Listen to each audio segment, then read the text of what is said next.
आणि आता बातमी रुपाली चाकणकरांची। भोंदू अशोक खरात प्रकरणात बदनामीचा आरोप चाकणकरांनी केला होता आणि त्यावरून आता थेट गुन्हा दाखल करण्यात आलाय। रुपाली ठोंबरे, सुषमा अंधारेंसह 19 जणांवर गुन्ह्यांची नोंद करण्यात आली। पाहूया। भोंदू अशोक खरात प्रकरणामध्ये रुपाली चाकणकरांची बदनामी केल्याच्या आरोपावरून 19 जणांवर गुन्हा दाखल झालाय। पुण्यामध्ये दादांच्या राष्ट्रवादीच्या रुपाली ठोंबरे पाटील, ठाकरेंच्या शिवसेनेच्या सुषमा अंधारे, संगीता तिवारी यांच्यासह 19 जणांवर गुन्ह्याची नोंद करण्यात आली आहे। महिला आयोगाच्या माजी अध्यक्ष रुपाली चाकणकर यांची तक्रार नेमकी काय होती तेही पाहूया। खरात सोबतचे सार्वजनिक कार्यक्रमातले फोटो काढून घाणेरडे आरोप केले। सोशल मीडियामधून माझ्यावर अश्लील, अपमानास्पद आणि घाणेरडी शेरेबाजी करण्यात आली। आरोपांवरून मला लज्जा उत्पन्न झाली असून मला मानसिक धक्का पोहोचवला गेला। खोटे गुन्हे दाखल करायचे अजूनही जर तुमचं धाडस असेल तर धन्यवाद। असेच खोटे गुन्हे दाखल करा, असेच आम्ही तुम्हाला मेहरबान कोर्टात उघडे करू।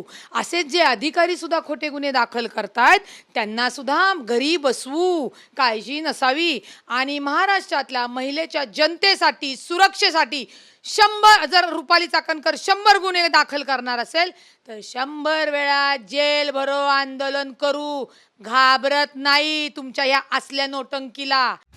रुपाली चाकणकरांनी पुण्यातल्या शिवाजीनगर पोलीस स्टेशनमध्ये तक्रार दाखल केली होती। तसंच चाकणकरांनी दिल्ली हायकोर्टातही धाव घेतली। हायकोर्टाच्या सुनावणीआधी 19 जणांवर गुन्हा नोंदवण्यात आलेला आहे, ज्यामध्ये रुपाली ठोंबरे, सुषमा अंधारे, दीपाली सय्यद, संगीता तिवारी, आशा मिरगे, हनुमंत गलगटे, वर्षा कांबळे, योगेश सावंत, मोहसिन शेख, महादेव बालगुडे यांच्यासह 19 जणांवर गुन्हे दाखल झाले आहेत। बदनाम माणसाची बदनामी पहिले तर होत नाही। दुसरी गोष्ट, एखाद्या बलात्कारी माणसाला जर एखादी महिला साथ देत असेल, म्हणजे आज इथं छत्रपती शिवाजी महाराज आणि महात्मा ज्योतिबा फुले आहेत, तर आम्ही त्या महिलांच्या संरक्षणासाठी उतरायचं नाही का? आणि जर ही बाई चुकली आहे त्याच्या विरुद्ध आम्ही व्हिडिओ बनवले, बाकी काही असं काही वेगळा काही विषय नाही आहे। आणि तुम्ही बलात्काराची साथ दिली, तुम्ही त्याला आजही माझे गुरु होते म्हणता, तर आम्ही निश्चितच त्या विषयाच्या विरोधात बोलणार ना, आम्ही महिलांची बाजू घेणार ना। मध्ये रुपाली चाकणकरांचं महिला आयोगाचं अध्यक्षपद गेलं आणि राष्ट्रवादीच्या महिला प्रदेशाध्यक्ष पदावरून देखील चाकणकरांना राजीनामा द्यावा लागला।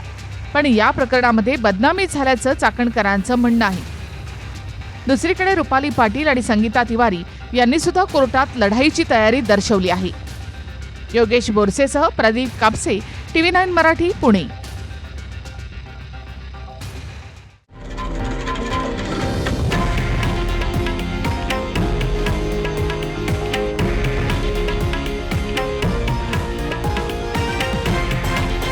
हे आहे देशातील नंबर 1 न्यूज नेटवर्क आणि आपण पाहत आहात TV9 मराठी, एकमेव।